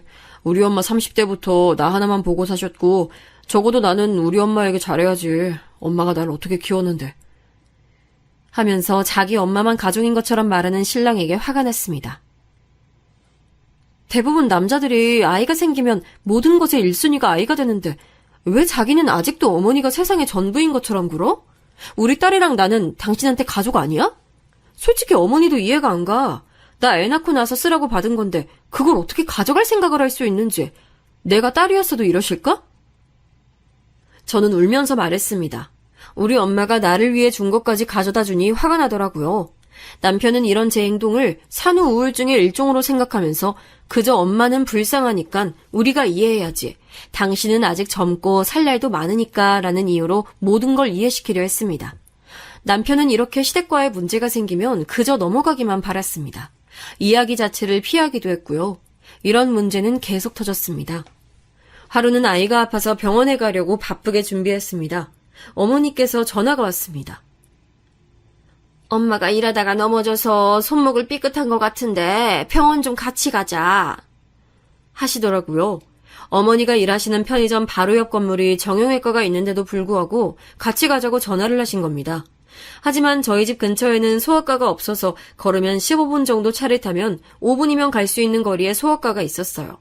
전 당연히 남편이 저희랑 같이 갈 줄 알았습니다. 아이가 열이 나고 아이랑 한번 나가려면 젖병에 기저귀, 물티슈 등 정말 짐이 많거든요. 신랑은 저랑 아이를 소아과 건물에 내려주고는 시어머니께 갔습니다. 서럽더라고요. 그날 저녁 늦게야 집에 와서는 너는 엄마가 병원에 갔는데 어떻게 됐는지 전화 한 통 안 하니? 라고 오히려 화를 내는 겁니다. 저는 어이가 없어서 내가 남의 자식 키워? 당신 딸이야. 애가 아프고 아이랑 병원 가려면 이 짐들을 내가 다 들고 가야 돼. 어머니가 거동이 불편하셔? 아님 뼈가 부서져서 손이 아예 안 움직여졌어? 그것도 아니면 어머니가 다 큰 성인인데 혼자 병원도 못 가? 아니 지금 누가 화를 내야 하는 상황인데 당신한테 우린 가족도 아니야? 제가 너무 서럽게 울자 신랑은 엄마가 혼자니까 더 마음이 간다며 이해해달라고 하더라고요. 그리고 우리 가족도 소중하다며 저를 달랬습니다. 어머니가 80이 넘은 노인이시면 이해가 갔을지도 몰라요. 하지만 아직 60대시면 노인이 아니잖아요. 모든 걸 아들이랑 공유하고 본인이 할 수 있는 일조차 아들을 시키는 게 도저히 이해가지 않았습니다. 하지만 저 또한 이 문제는 답이 없다는 걸 알고 있었습니다. 저희는 싸울 때마다 같은 문제로 싸우다 보니 저도 지쳤어요. 늘 신랑은 시어머니에 대해 무조건적인 이해를 바랐습니다. 맞벌이를 하다가 외벌이가 되자 생활비가 부족하더라고요. 그래서 저는 아이 돌잔치를 끝내고 바로 일을 시작할 준비를 했습니다. 신랑 혼자 벌어서 어머니 대출금에 저희 생활비에 늘 마이너스라서 두 돌까지는 제 손으로 아이를 키우고 싶었는데 할 수 없이 어린이집에 맡겼어요. 처음엔 친정엄마가 딸아이를 봐주신다고 하셨어요. 하지만 신랑이 극구 반대를 하더라고요.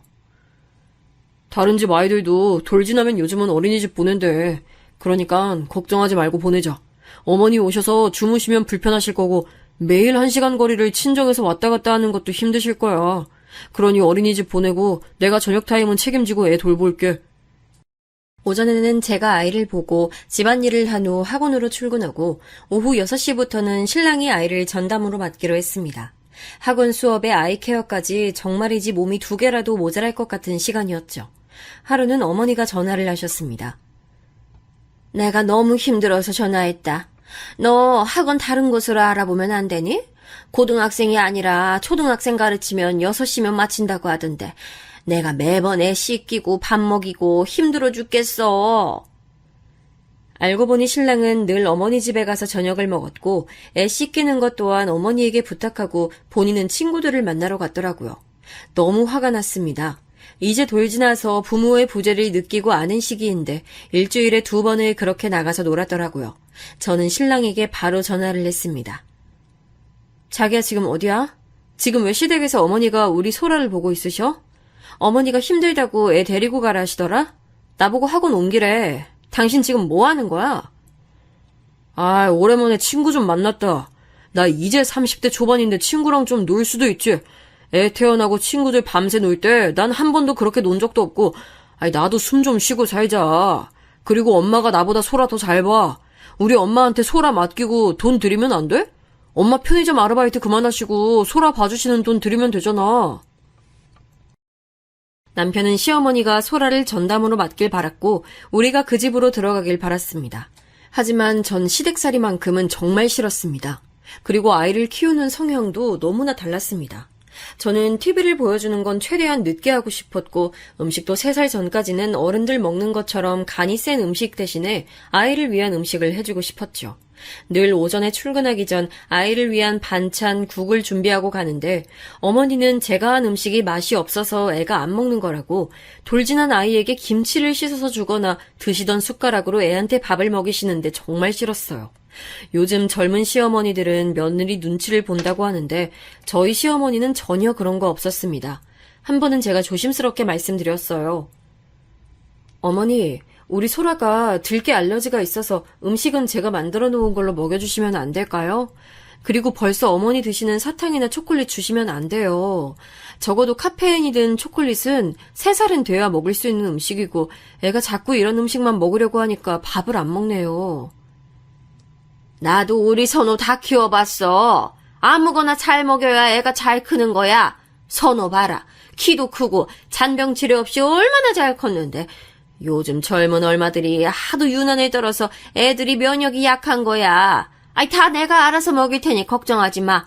네가 나보다 많이 배운 건 알지만 애는 내가 더 잘 키워.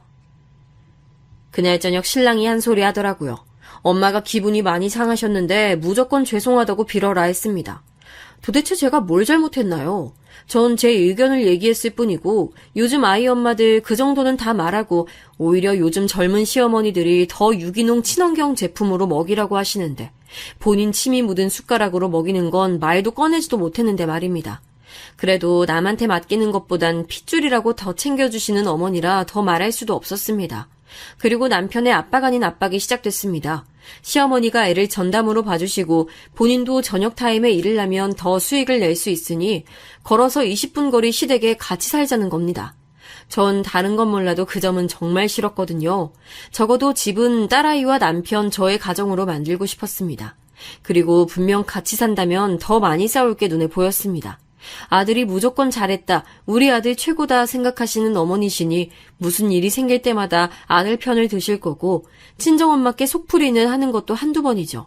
정말 부모님 가슴에 대못 박고 결혼해서 마음 놓고 친정도 못 가니 더 시어머니와의 합가가 내키지 않았습니다. 그러던 중 사건이 일어났습니다. 시모님이 귀향을 결정하셔서 더 이상 어머니가 편의점 아르바이트를 하실 수 없게 된 거예요. 지연아, 내가 이모가 하던 편의점 인수하고 싶은데 7천만 원만 대출해주면 안 될까? 너도 내가 일을 하는 게 더 좋잖아. 우리 아들한테 해달라고 하면 괜히 신경 쓰일 것 같고 사장님한테도 안 좋은 소리 해야 하는데 너는 그 학원에서 오래 일하기도 했고 4대 보험도 다 돼 있잖아. 어머니, 갑자기 7천만 원을 어디서 구하나요? 꼭 그 넓은 편의점 하셔야겠어요? 아르바이트 하는 거랑 점주가 돼서 하는 거랑은 차이가 많이 날 거예요. 애기 아빠랑 한번 얘기해 볼게요. 어머니는 제가 연봉이 더 많은 걸 아셨고 본인 아들에게 조금이라도 피해를 주기 싫어서 저한테 부탁 아닌 부탁을 하신 거겠죠. 신랑이랑 그날 밤 많은 얘기를 했습니다. 우리 이 집 빼서 엄마 집에 들어가서 살자. 소라도 왔다 갔다 안 해도 되고 우리 지금 대출금도 내기 힘들잖아. 당신 말대로 넓은 집에 이사 가려면 돈 모아야지. 엄마랑 같이 살면 돈 모으기 쉬울 거야. 당신한텐 엄마지만 나한텐 시엄마야. 절대 편해질 수가 없는 관계가 고부관계인데 지금 이렇게 살아도 나는 어머니한테 당신을 빌려오는 느낌인데 한 집에 살면 어머니 아들만 있고 내 남편은 사라질 것 같은데 난 정말 싫어. 지금처럼 자주 왕래하면서 사는 게 좋아. 그러면 돈은 어떡할 건데? 엄마 생활비까지 우리가 드려야 하는데 그럴 돈도 없잖아. 엄마가 이 나이에 어디서 다른 일을 배워서 할 건데 편의점 인수해서 하는 게 최선이야. 그렇게 우리 엄마한테 돈 빌려주는 게 싫어? 그럼 너 명의로 편의점 해줄게. 그럼 전세금 뺄래? 아니, 어머니가 다른 곳에서 왜 일을 못 하시는데 그저 어머니 익숙해진 일, 편한 일 찾으려고 이러는 거잖아. 내 이름으로 사업체 내는 거 난 싫어.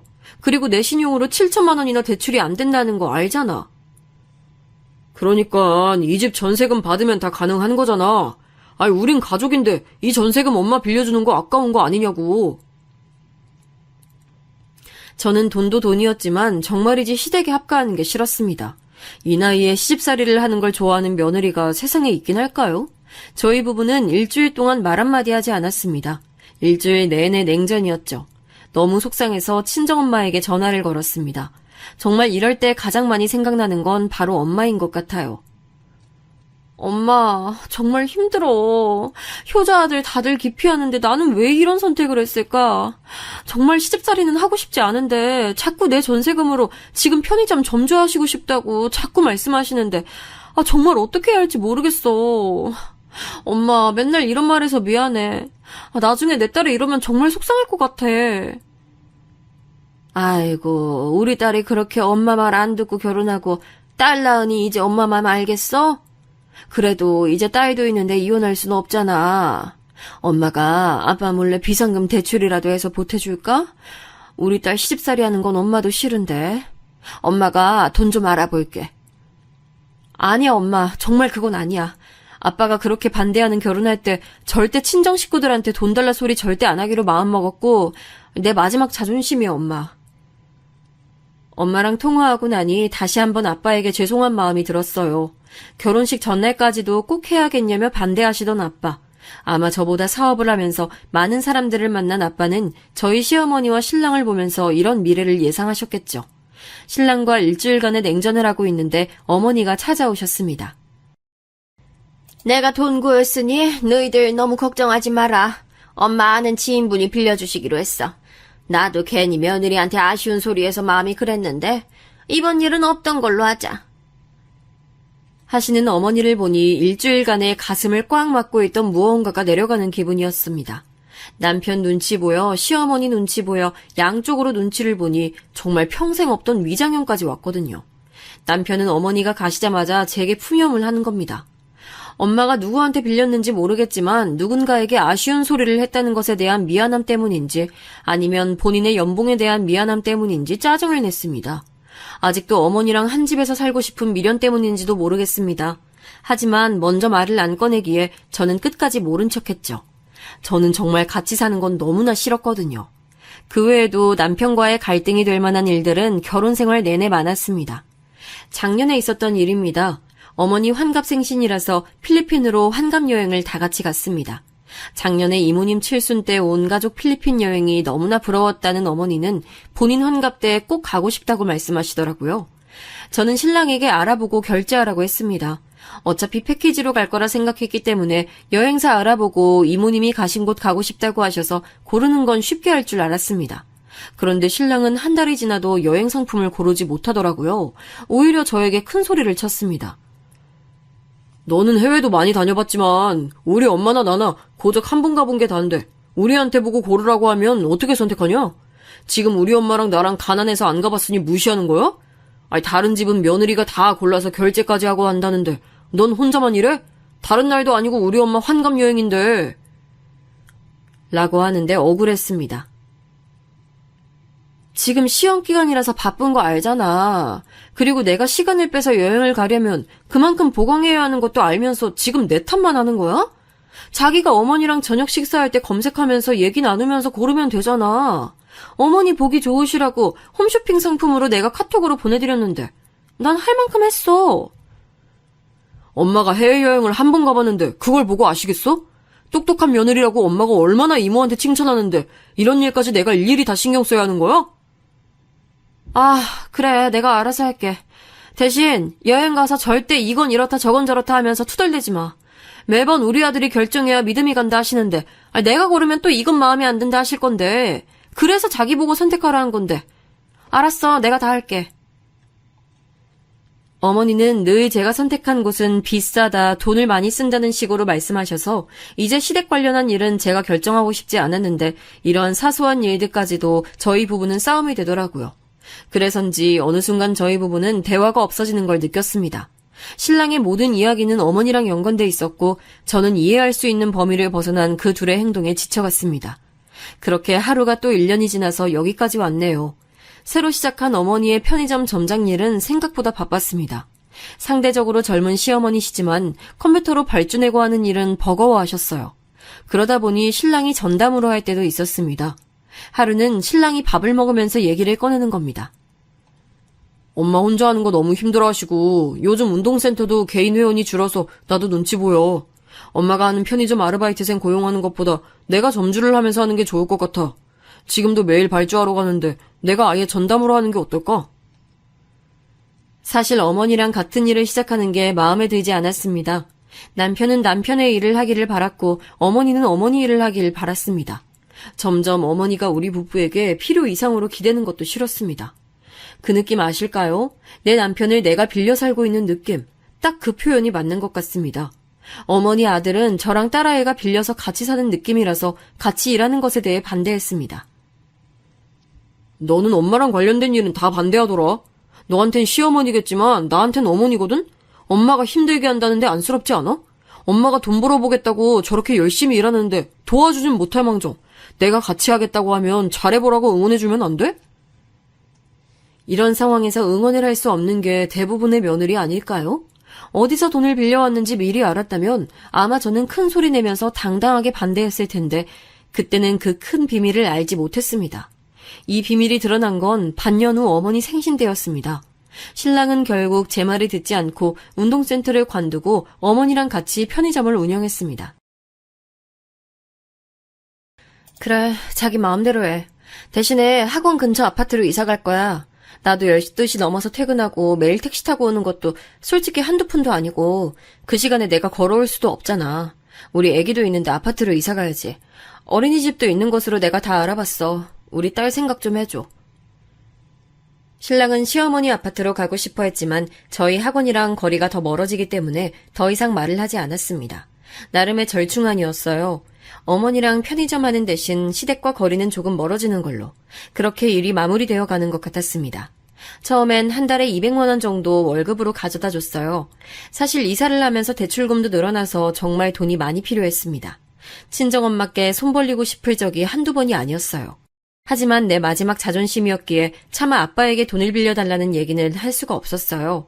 그리고 신랑 또한 절대 처가댁 도움을 받고 싶지 않다고 늘 말했습니다. 그러던 어느 날 시어머니가 저한테 전화를 해서 계좌번호를 물어보시는 겁니다. 지연아, 너 계좌번호가 뭐니? 내가 용돈 좀 보내려고 그런다. 우리 아들이 너무 돈을 아껴서 힘들지?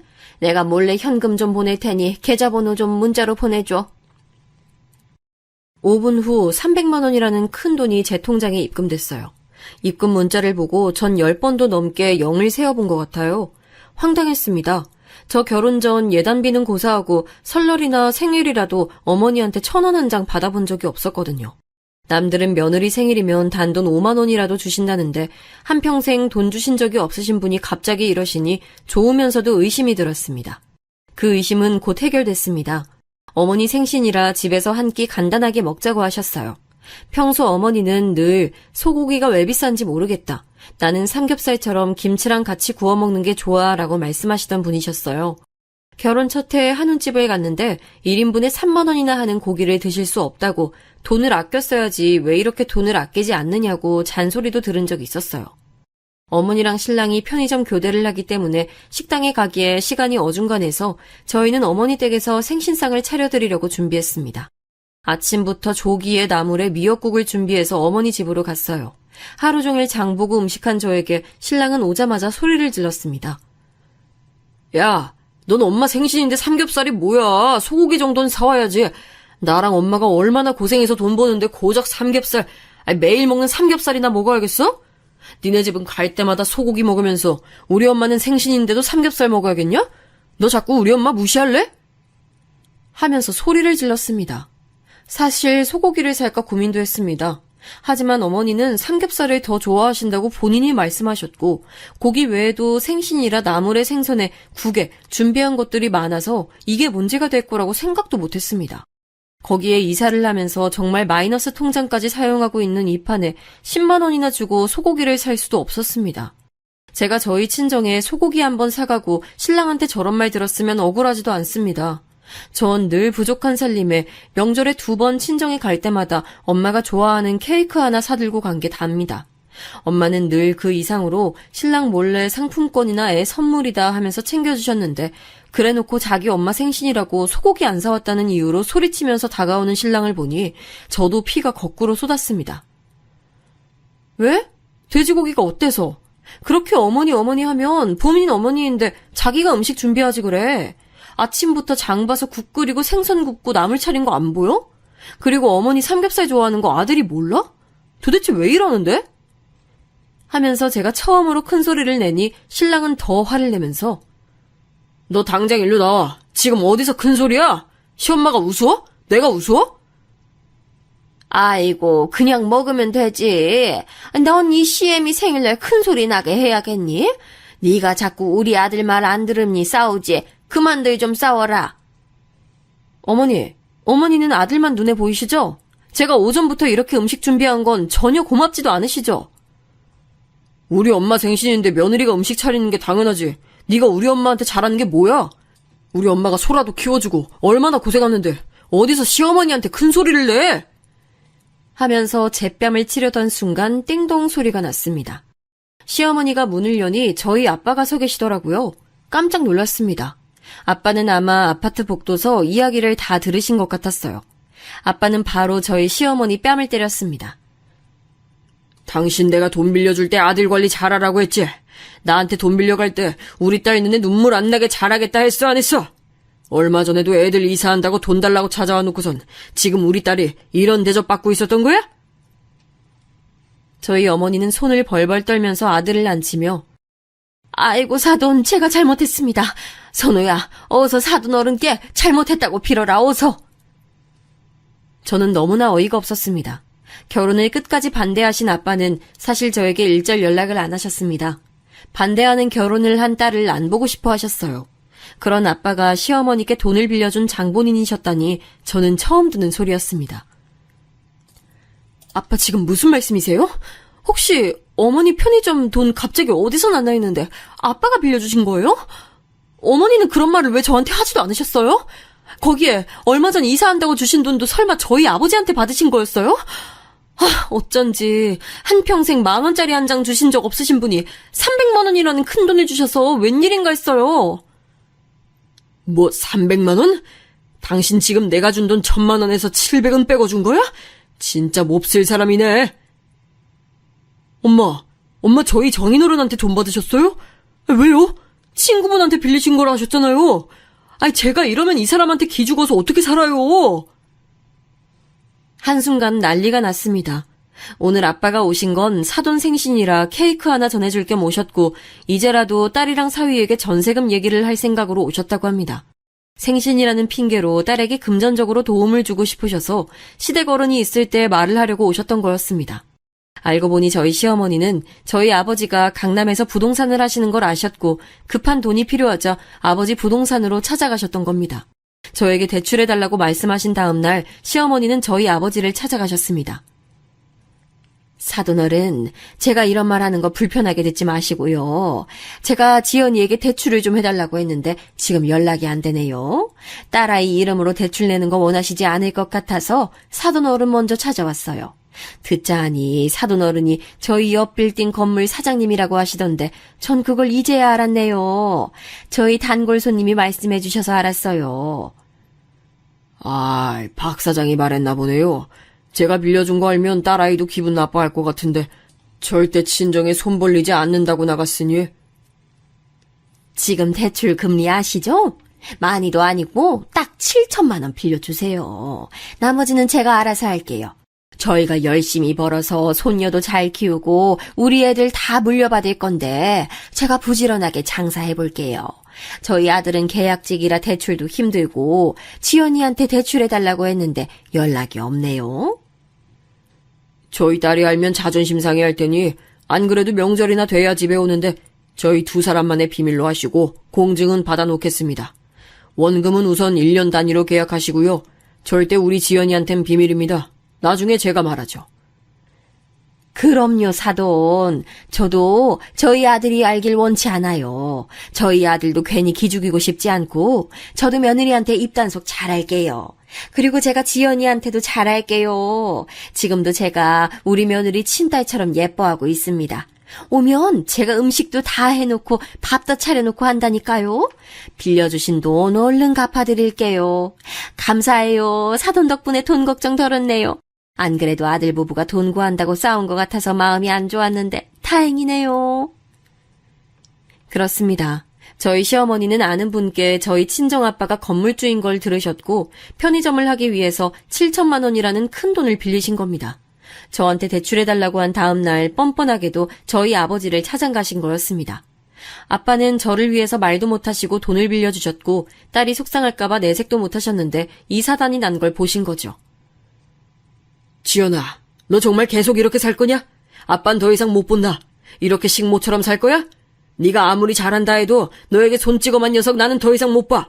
요즘 젊은 세대들 이혼은 문제도 아니야. 아빠가 도와줄게. 너도 좀 편하게 살자. 저렇게 본인들밖에 모르는 것들 상종하지 말고. 아빠의 진심 어린 말을 듣는데 눈물이 났습니다. 시어머니가 찾아오셨을 때도 얼마나 우리 아빠는 속상했을까요? 본인 아들도 아니고 며느리에게 대출 내라고 당당한 요구한 시어머니를 보면서 말이죠. 눈치 없고 철이 덜 든 신랑은 이 상황에서도 왜 자기 어머니를 때리시냐며 저희 아버지에게 달려들었습니다. 그 모습을 보니 이제 정말 끝이구나. 이 지옥에서 탈출해야겠다는 생각만 들었습니다.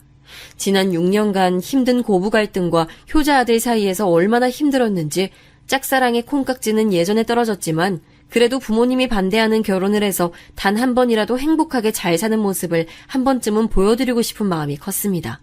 그런데 이제 다 무너지더라고요. 아빠, 나 이혼할래. 내 딸이랑 둘이서 살래. 다시는 이 인간이랑 마주치고 싶지도 않아. 아빠는 제 손을 잡고 저희 아이 손을 잡고 나갔습니다. 아이고 사돈, 이렇게 가시면 어떡합니까? 제가 몇 대라도 더 맞을게요. 지연아, 우리 아들 지금 버리는 거야? 그럼 우리 손녀는 애비 없는 자식으로 만들 거야? 네, 어머니. 여태 애비 없는 자식처럼 컸어요. 애가 아파도 애랑 저랑 버리고 어머니 병원에 가고 매일 저희 걱정보다는 어머니 걱정만 하는 아들. 제가 이 사람의 가족이 아니라 어머니가 이 사람의 가족인데 저희 자리는 애초에 없었네요. 당신 그렇게 사랑하는 어머니랑 잘 살아. 당신 인생에 내가 꺼져줄게. 저는 그렇게 모든 짐을 그대로 두고 아이랑 친정집으로 들어왔습니다. 엄마가 그제야 모든 이야기를 해주셨어요. 시어머니는 편의점 하신다고 처음에 7천만 원 빌려가시고 다음엔 저희 이사한다고 귀띔해주시고는 1,000만 원을 만들어줘야 인테리어라도 한다고 말씀하시면서 돈을 빌려가셨답니다. 뿐만 아니라 분양권을 아들 이름으로 해달라고 요구하시면서 자기가 손녀를 키우고 있는데 용돈 한 번 받은 적이 없다며 불쌍한 척을 해서 아버지가 백화점 상품권을 100만 원 드렸다고도 했습니다. 그 외에도 알고 보니 애 생일이다 해서 몰래 용돈으로 주겠다 하시며 몇백씩 받아가셨답니다. 사돈이라는 관계가 어려운 관계 아닌가요? 이렇게 돈을 빌려달라고 당당히 요구할 수 있다는 것도 정말 이해 불가였지만 빌리고 나서 저한테 했던 그 당당한 요구들은 더 이해가 안 갔습니다. 저희 시어머니는 말끝마다 너는 부유한 아버지 밑에 자라서 돈 씀씀이가 해프다. 우리 아들도 그런 아버지 밑에서 자랐으면 학벌도 너보다 좋았을 텐데 라는 말을 늘 하셨습니다. 저는 가만히 이혼해주길 기다리기가 싫었습니다. 여태까지 받은 시집살이 대가를 톡톡히 치르게 해주고 싶었습니다. 하지만 저희 시댁은 정말 기가 찰 정도로 비양심적이었죠. 남편은 아이 데리고 지금이라도 집에 오면 용서해주겠다며 오히려 큰 소리 쳤고 시어머니 또한 이혼녀라는 타이틀 가지고 싶은 게 아니라면 당장 집으로 와라 라고 하셨습니다. 그리고 어미가 돼서 이혼을 그렇게 쉽게 하면 되겠냐고 문자에 전화에 사람을 너무 힘들게 하더라고요. 뒤돌아보고 싶지 않은 결혼 생활이었지만 저희 딸아이에게는 친아빠이자 친할머니이니 아이에게 한없이 미안한 마음이 들었습니다. 소라야, 엄마랑 아빠가 이제 다른 집에서 살려고 해. 엄마랑 여기서 외할머니랑 외할아버지랑 살까 하는데 소라 생각은 어때? 소라가 아빠 보고 싶으면 언제든 아빠 보러 갈 수 있고 만날 수 있어. 다만 같은 집에서 사는 게 아니라 아빠는 아빠랑 할머니랑 같이 사는 집에 사는 거고 소라는 여기서 엄마랑 사는 거야. 응, 엄마 나 외할머니 집 좋아. 여기 어린이집도 좋아. 그리고 여기선 엄마가 웃고 있잖아. 저는 생각해보니 아이 앞에서 웃어본 적이 언젠지, 같이 침대에 누워서 얘기 나눠본 적이 언젠지 기억이 나지 않을 정도로 바쁘게 살았는데 친정에서 하루 종일 아이랑 함께 생활하니 아이에겐 더 좋았나 봅니다. 저는 친정에서 평소 하고 싶었던 공부를 하고 이혼에 관련된 것은 다 아빠에게 전임했어요. 아빠도 내가 알아서 할 테니 너는 소라랑 행복해질 생각만 해 라고 하셨고요. 그렇게 한 달이 지났을 때 집 앞에 신랑이 서 있더라고요. 지연아, 너 정말 나랑 이혼할 거야? 지금 이혼 소송에 다음 달에 편의점 계약 만료까지 다 장인어른이 손 쓰신 것 같은데 지금 뭐 하는 거야? 이대로 다 끝나는 거야? 아니지? 우리 이렇게 끝인 거 아니지? 그때는 내가 편의점 일도 잘 안 되고 엄마도 너무 힘들어하시고 하니까 나도 모르게 자기에게 화풀이한 거 인정할게. 내가 잘못했어. 그렇다고 이렇게 집을 나가서 이혼 신청서를 보내면 어떡하냐? 소라가 얼마나 상처받았겠어. 소라 걱정하는 척 하지 마. 그렇게 걱정되는 사람이 소라 집에 두고 나가서 친구랑 술 마시고 당구 쳤어? 그리고 너한테 가족 너희네 엄마뿐이잖아. 그렇게 사랑하고 같이 살고 싶은 네 엄마랑 잘 살아. 그리고 그렇게 친정이랑 비교하시더니 나 몰래 돈이랑 상품권까지 받아가셨더라? 너도 알고 있던 거 아니야? 그래놓고 나한테 시댁이랑 친정이랑 비교하지 말라고 신경질 낸 거야? 신랑은 무릎 꿇고 빌더라고요. 하지만 한번 마음이 돌아서고 나니 이 사람과 다시는 가족이라는 이름으로 묶이고 싶지 않았습니다. 내가 마지막으로 얘기할게. 내 딸은 내가 키워. 자산도 내가 더 많고 변호사 만나보니 미취학 아동이라서 엄마에게 우선 양육권 있다더라. 소라도 나랑 살고 싶다고 했고 그리고 지금 사는 집도 내 이름으로 된 내가 산 집이니 당신이 소유권 주장할 수도 없고 차는 자기가 산 거니 자기가 들고 가. 뭐 날 위해 단 한 번 데리러 온 적도 없는데 어머니 모시러 다닐 때나 사용한 차 당신 가져. 난 필요 없어. 그리고 아빠한테 빌린 돈 다 물어내. 변호사 끼고 재판으로 가면 당신들만 더 힘들어져. 이제 우린 남이니까 돈 빌려준 만큼 받아야지. 지난 결혼 생활 동안 마음속으로 생각했던 모든 억하심정을 다 토해내고 싶었지만 신랑 얼굴조차 보기 싫어서 저는 더 이상 찾아오지 말고 법원에서 보자는 말로 끝냈습니다. 하지만 이게 끝이 아니더라고요. 저희 뻔뻔한 시어머니는 집 앞에 매일 찾아오셨습니다. 지연아, 이러지 마라. 왜 이혼하려고 하니? 우리 아들이 엄마 좀 챙긴 게 그렇게 잘못됐니? 하면서 혼자 심박을 찍으시고 동네 사람들 다 쳐다보고 울다가 소리치다가 저희 딸아이 이름 부르면서 할머니가 너를 어떻게 키웠는데 하면서 통곡하시더라고요. 신랑에게 전화 걸어서 한 번만 더 이 동네에서 난리치면 양육비 소송까지 할 거라 하자 시어머니를 모시고 가더라고요. 그러면서 어떻게 시어머니를 땅바닥에 앉아 계시는데 두고 보냐며 끝까지 자기 엄마 편을 드는데 왜 나는 이런 남자를 만나서 내 꽃 같은 30대를 보냈을까 후회가 됐습니다. 그렇게 2달 뒤 저희는 법정에서 만나서 모든 걸 정리했습니다. 건물주인 아빠 친구분이 계약을 연장하지 않아서 편의점을 할 수 없었던 시어머니는 그 자리를 유지할 수 없었고 저희 아버지가 법적으로 돈 빌린 걸 갚으라고 독촉하자 결국 편의점을 내놓으시면서 돈을 갚았습니다. 그 바람에 지금 살고 있는 집을 팔고 원룸으로 이사갔다 하더라고요. 거기에 그렇게 아끼던 차도 팔았다고 했습니다. 신랑에게 양육비를 안 주는 대신 친권 포기각서를 받았고 그렇게 저희 부부는 남이 됐습니다. 소문으로 듣기엔 신랑은 주식을 시작했다가 망해서 신용불량자가 됐다고 합니다. 어머니는 식당에서 설거지 하신다고 들었고요. 저는 딸이랑 지방으로 이사와서 작은 카페를 하면서 살고 있어요. 친정 부모님이 노후에 한적한 곳에서 살기 위해 사놓으신 곳에 카페를 하면서 아이랑 많은 시간을 보내고 있습니다. 하고 싶었던 번역 공부도 하면서 자격증도 따고 프리랜서로 일도 하면서 하루를 즐겁게 살고 있어요. 시어머니에게 빌려 쓴 아들 반품하고 나니 너무 마음이 편해요. 저도 제 가족들이랑 이제 행복하게 살 겁니다.